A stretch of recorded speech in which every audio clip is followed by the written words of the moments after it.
오늘 말씀 제목은 예배자를 찾으시는 하나님이라는 제목을 가지고 함께 말씀을 나누고자 합니다.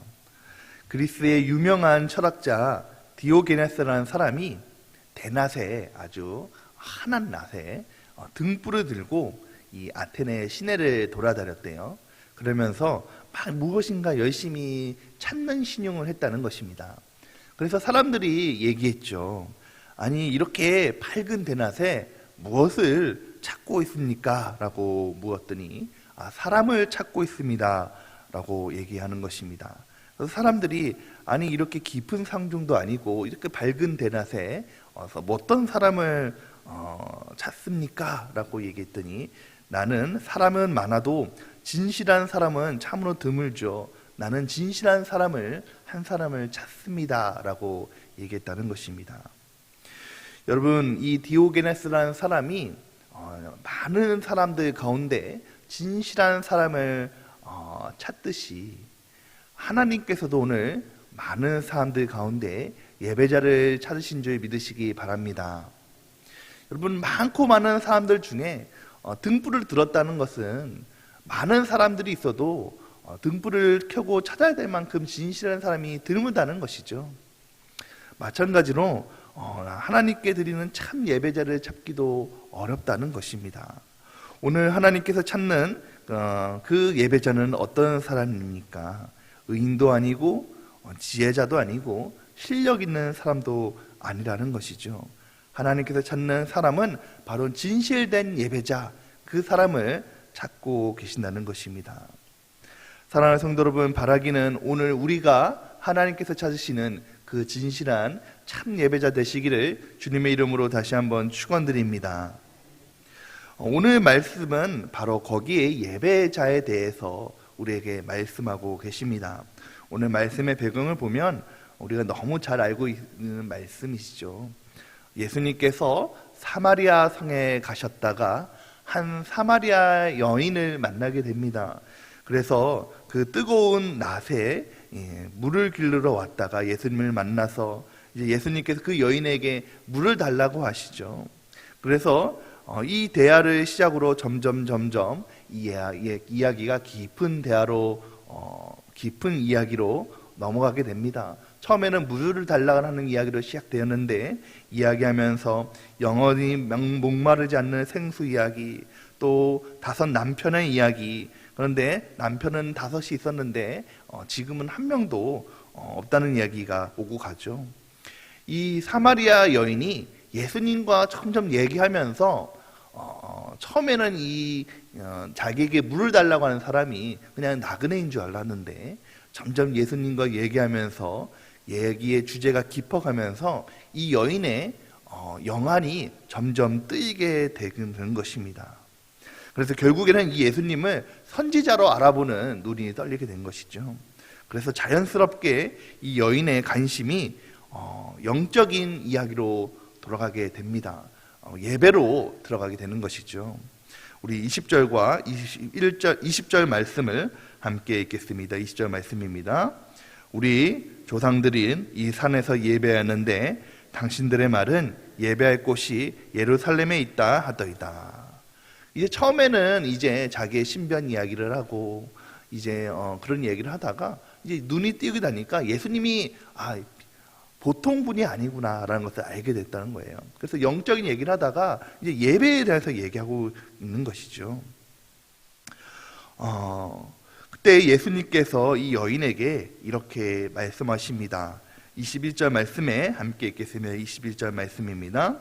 예수께서 이르시되 여자여 내 말을 믿으라. 이 산에서도 말고 예루살렘에서도 말고 너희가 아버지께 예배할 때가 이르리라.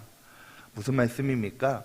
여러분, 우리가 예배자를 하나님께서 찾고 계시는데 예배자, 바로 예배의 대상이 중요하다는 것입니다. 예배에서 중요한 것은 장소의 문제가 아니라 대상의 문제라는 것이죠. 오늘 여인은 우리 조상들은 이 산에서 예배하였는데 여러분, 당시 옛날에 이스라엘 백성들이 남유다, 북이스라엘로 갈라지지 않았습니까? 그래서 남유다 사람들은 예루살렘 성에서 하나님께 예배드렸어요. 예루살렘 성전에서 예배드렸는데 이제 사마리아 사람들은 이제 사마리아에 따로 성전을 만들고 자기들끼리 예배를 드렸거든요.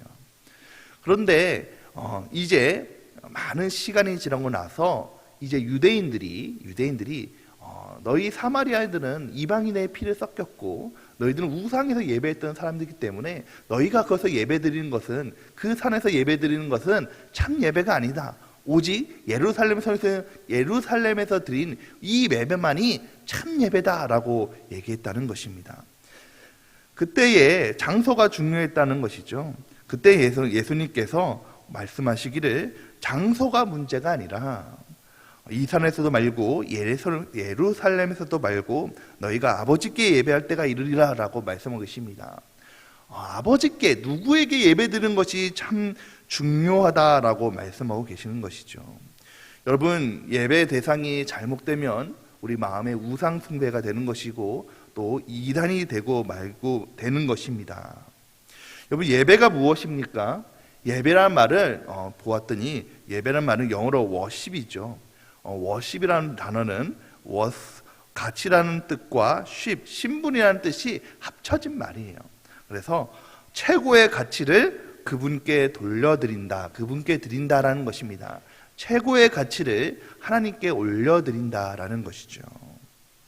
근데 여러분, 이 사마리아 여인이 예수님을 만나기 전 자기 인생의 최고의 가치는 무엇이었습니까?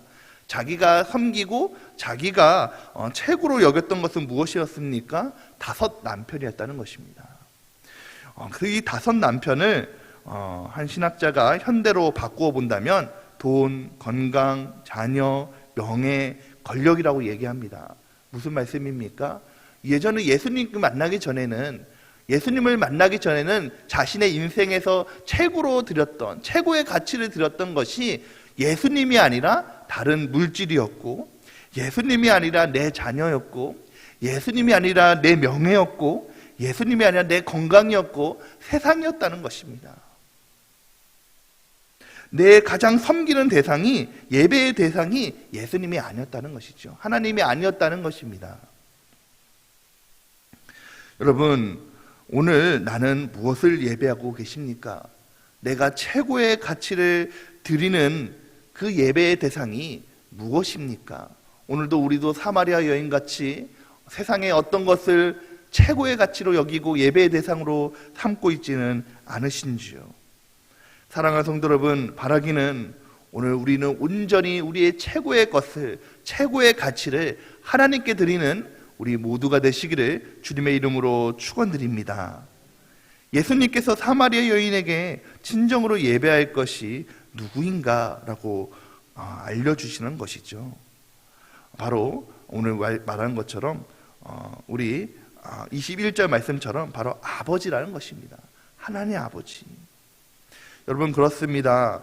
우리의 하나님께서는 우리의 아버지 되시고 우리의 영광을 받으시는 예배의 대상이시죠. 특별히 우리에게 친근하게 찾아오셔서 우리에게 자녀 삼아주시고 우리를 아버지라고 부를 수 있는 특권을 주셨다는 것입니다. 로마서 8장 15절 말씀에 함께 읽겠습니다. 8장 15절 말씀입니다. 너희는 다시 무서워하는 종의 영을 받지 아니하고 양자의 영을 받았으므로 우리가 아빠, 아버지라 부르짖느니라. 여러분, 우리가 하나님께서 우리에게 큰 특권을 주셨는데 우리를, 하나님을 아버지라고 부를 수 있는 큰 특권을 주셨다는 것입니다. 여러분, 그렇습니다. 우리는 제 종에서 하나님의 자녀가 되었죠. 여러분, 이 얼마나 큰 은혜입니까? 그렇기 때문에 우리의 삶의 모든 최고의 것을 하나님께 올려드려야 된다는 것이죠. 여러분, 예배에서 또 하나 중요한 것이 예배에 있습니다. 바로 그것은 예배자의 태도라는 것이죠.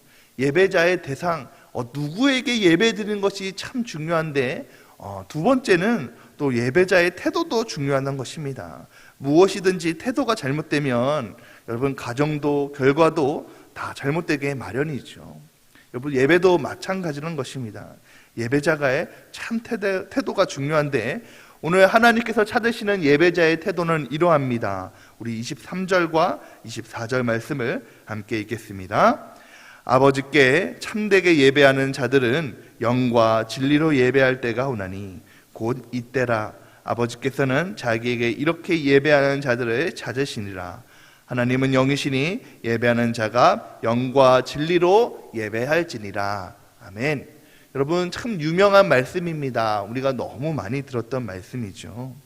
여러분, 하나님께서는 예배자의 이렇게 예배드리는 자를 찾는다라고 말씀하시는데 바로 영과 진리로 예배하는 자입니다. 옛날 성경 개역개정에 보면은 신령과 진정으로 예배드리는 자라고 하고 있습니다. 여러분, 신령과 진정으로, 영과 진정으로, 여러분, 바로 영으로 예배드리는 자를 찾고 계신다는 것이죠. 여러분, 우리가 하나님께 예배드릴 때에 성령께서 우리 안에 임하신 줄 믿으시기 바랍니다. 우리가 진정으로 예배에 집중하고 예배의 자리에 나갈 때에 성령께서 우리 안에 임하여 주셔서 성령의 감화 따라서 우리가 찬양하고 기도하고 말씀을 들을 때에 우리 안에 우리 삶 가운데 놀라운 변화와 은혜가 일어나게 된다는 것이죠. 그러면 우리는 항상 예배 안에 성령의 임재하심을 기대해야 합니다. 기도해야 된다는 것이죠. 로마서 8장 26절에 이렇게 말씀하고 계십니다. 이와 같이 성령도 우리의 연약함을 도우시나니 우리는 마땅히 기도할 바를 알지 못하나 오직 성령이 말할 수 없는 탄식으로 우리를 위하여 친히 간구하시느니라. 아멘. 여러분, 우리가 성령과 함께 예배드릴 때에 우리가 집중할 수 없는 그런 상황, 내 상황이 지금 너무 어렵고 내 상황이 예배드릴 수 없는 환경이고 내 상황이 도저히 하나님께 나갈 수 없는 그런 어려움이 있는 환경이다 할지라도 성령의 임재하심을 간구하면서 예배 자리에 참여할 때에 성령께서 오늘 우리를 마땅히 기도할 것을 알게 하시고 우리를 위해서 도우셔서 예배 자리에 나갈 수 있도록 도와주신다는 것입니다. 또한 우리는 진정으로 예배해야 된다는 것이죠. 여러분, 진정으로 성령은 또한 진리의 영이기도 한다는 것입니다. 여러분, 우리가 하나님께 나갈 때에 진정으로 우리의 좌우 앞뒤에 신경 쓰지 않냐고 진정으로 예배드리는 것이 참 중요하죠. 여러분, 예배드리면서 참 집에 있는 내가 가스불을 끌고 왔던가, 집에 예배드리면서 참 내가 그 일이 어떻게 되었지, 예배드리면서 참 그 일들이 어떻게 진행되고 있지라고 생각한다면 여러분, 어떻게 그 예배의 중심이 하나님께 있겠습니까? 정말 진심으로 진정으로 전심을 다해서 하나님께 집중하며 예배 드릴 때에 하나님께서 그 예배를 기뻐 받으신 줄 믿으시기 바랍니다. 잘 드리는 예배에 대해서 유명한 신학자인 칼 루이스라는 사람은 이렇게 얘기했습니다. 좋은 구두를 신고 다니면 신발을 신은 줄도 모르고 즐겁게 길을 걸을 수가 있습니다. 또 좋은 책을 읽을 때면 주변의 환경이 어떠하든지 그 책에 대해서 집중하며 책을 읽을 수가 있습니다. 좋은 예배도 그렇습니다. 좋은 예배를 하나님께 드리면 자석이 어떠하든지 건물이 어떻든지 옆에 누구에게 마음을 빼앗기지 아니하고 오직 하나님께만 집중할 수 있습니다. 그 예배가 참 좋은 예배입니다 라고 말씀하고 있습니다. 여러분, 그렇습니다. 오늘 말씀을 통해서 좋은 예배자에 대해서 말씀하고 계시죠. 오늘 이 20절에서 24절 이 4구절 되는 이 구절에 예배라는 말이 10번이나 나옵니다. 여러분, 이 10번이나 말하면 너무나도 중요하다는 것이죠. 여러분, 왜 그렇습니까? 이 크리스천에게 왜 예배가 그만큼 중요합니까? 여러분, 예배가 드리면요, 예배를 통해서 내 안에 바로 예수 그리스도의 영이 살아나는 줄 믿으시기 바랍니다. 은혜가 살아나게 되게 바랍니다. 우리는 참 연약하여서 우리가 받은 은혜를 가지고 날마다 기쁘게 즐겁게 항상 그 은혜로대로 살아가면 참 좋겠지만 연약하여서 그 은혜를 잃어버릴 때가 너무 많아요. 그래서 우리가 예배를 통해서 다시 잃어버린 은혜를 생각하게 되고 다시 깨닫게 되고 다시 체험받게 되고 그래서 다시 한번 세상을 나가서 힘있게 살 수 있는 은혜의 도구가 바로 예배인 줄 믿으시기 바랍니다. 한 가지 이야기를 드리고 얘기를 마치고자 합니다. 어떤 한 부인이 교회에 나와서 막 뜨겁게 울면서 기도했대요. 너무 새벽에서 너무 너무 부르짖으면서 기도하니까 목사님께서 무슨 일인가라고 하면서 물어보았대요. 물어보았더니 이 교인이 성도는 아닌데 자기가 마음이 너무 답답해서 왔다는 거예요. 얘기를 들어보니까 한 아버지가 이제 자기 아버지가 사업에 실패해서 너무 큰 고통 중에 계시는데 자기가 도울 길이 없어서 마음이 막막하고 답답해서 교회에 와서 기도하게 되었다는 것입니다. 예전에는 자기가 소녀 시절에는 미션 스쿨에 다녔었대요. 그래서 그런데 미션 스쿨에 다녔었는데 인생을 살다 보니까 교회를 잃어버리게 되고 신앙을 잃어버리게 되었는데 막상 일을 닥치게 되니까 하나님이 생각나고 교회가 생각나서 기도하게 되었다는 것입니다. 그래서 이 목사님이 말씀으로 위로하고 축복 기도를 해줬다는 거예요. 근데 그 주에 이제 자기 아버지하고 예배를 드렸다는 것입니다. 예배를 드리는 동안 이 아버지가 내내 눈물을 흘렸다는 거예요. 예배를 다 마치고 나서 이제 그 아버지를 만나게 되었습니다. 얘기를 들어보니까 친구하고 사업하고 동업해서 사업을 하게 되었는데 이 친구가 배신해서 모든 돈을 가지고 다 날랐다는 거예요. 그래서 사업에 실패하고 너무 마음이 어려워서 오늘 내가 이제 목숨을 끊어야겠다라고 생각을 했다는 것입니다. 근데 자기의 딸이 한 번만 교회를 가자고 예배를 드리자고 얘기를 했다는 거예요.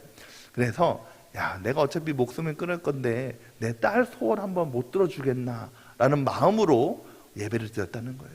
근데 예배를 드리는 동안 하나님께서 그 아버지의 마음을 만지셨다는 것입니다. 그의 마음을 위로하셨다는 것입니다. 그러면서 다시 한번 이 아버지가 삶의 희망을 찾고 소망을 찾았다는 것이죠. 그래서 그분은 이렇게 얘기했다는 것입니다. 교회가 나를 살리고 예배가 우리 가정을 살렸습니다 라고 고백했다는 것이죠. 그렇습니다. 여러분, 우리는 예배를 잘 드리면 우리 안에 소망이 일어나게 되는 것입니다.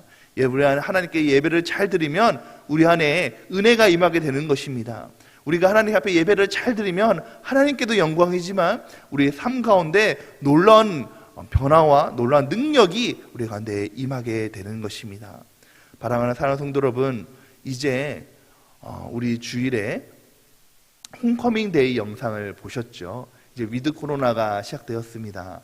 이제 그러면서 영상이 막 나오면서 조혜련 씨 간증이 나오고 이제 문구가 나오지 않았습니까? 뭐라고 얘기합니까? 이제는 돌아올 때입니다. 이제는 회복할 때입니다. 여러분, 이제는 우리가 하나님 앞에 돌아올 때입니다. 예배할 때입니다. 예배를 회복할 때인 줄 믿으시기 바랍니다.